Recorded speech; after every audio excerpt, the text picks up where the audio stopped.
Hi, I'm Lieutenant Tony Sizemore with the Cape Coral Police Department. I'm here with my good friend Battalion Chief Ryan Lamb of the Cape Coral Fire Department. We're going to talk about fireworks safety with 4th of July on the horizon. Every year on the 4th of July, we like to celebrate with fireworks. We can either do that by going to see a professional show like Red, White, and Boom, or we can enjoy fireworks safely at home.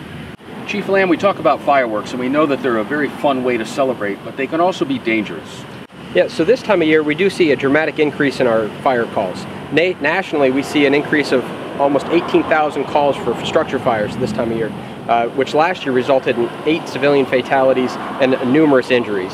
The sparklers burn at a temperature of 1200 degrees. To put that in reference, glass melts at about 900 degrees Fahrenheit. So they can be used safely. We just need to make sure that they are kept away from clothing, that they're used under supervision, and that after they're done, that they're given time either to cool down or be placed in water so that somebody does not pick up the hot object. What about when you use a firework and it doesn't light and it's what a lot of people refer to as a dud? Yeah, in our line of work, there's never a dud. We've seen many traumatic injuries from people going to check out the firework that they think didn't go off, and later it goes off when they're near it or above it, which can result in a hand or eye injury. So our advice is douse it with water and use it safely and give it plenty of time to cool down.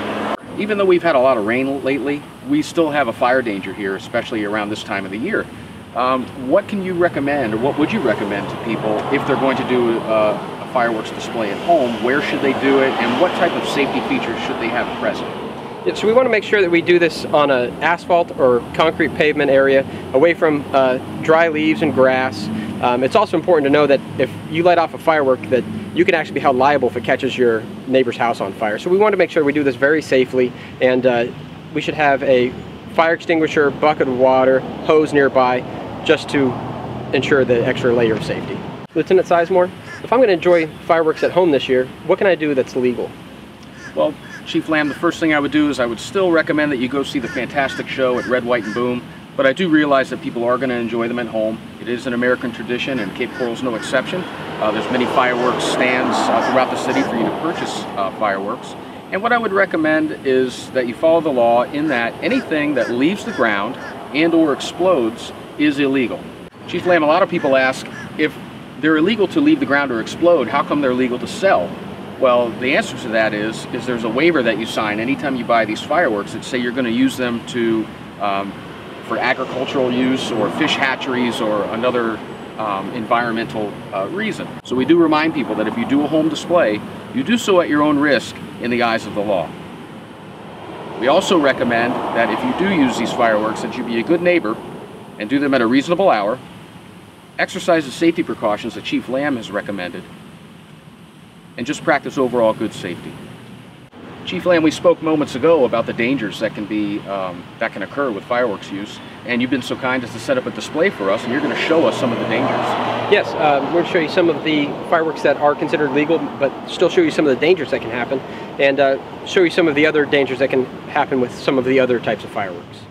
Okay, so here I have some fireworks that you would typically find at the stores. Everything from sparklers and a small fountain firework to some of the more aggressive fireworks, like this one that shoots up into the air, these small M150s that explode, and bottle rockets. This is Firefighter Solich, and as I mentioned before, one of the dangers with sparklers can be, as the children are running around with them, they can come in contact with clothing. Again, these burn at about 1200 degrees Fahrenheit, and how quickly it can start a piece of clothing on fire.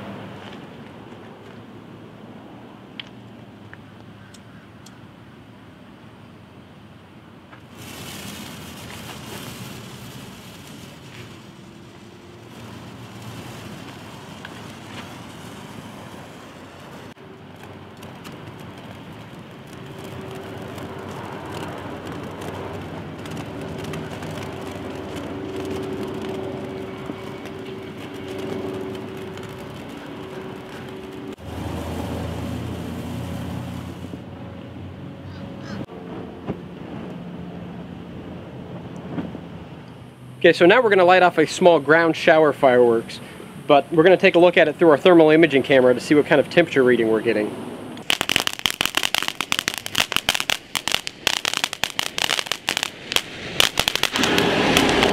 we were able to record temperatures in excess of 300 degrees. So here I have a small common firework that explodes. So what we're going to demonstrate now is what happens if you had the firework still in your hand when it exploded, or if you thought it was a dud and you went to pick it up but it exploded in your hand.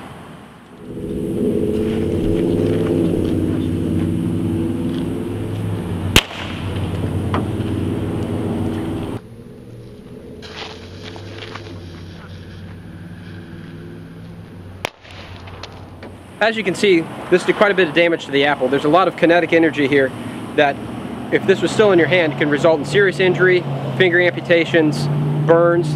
This would be a real problem if this were to go off in your hands. Thank you for watching, and hopefully you learned something about the do's and don'ts of fireworks safety. Have a happy 4th of July, and we'll see you at Red, White, and Boom.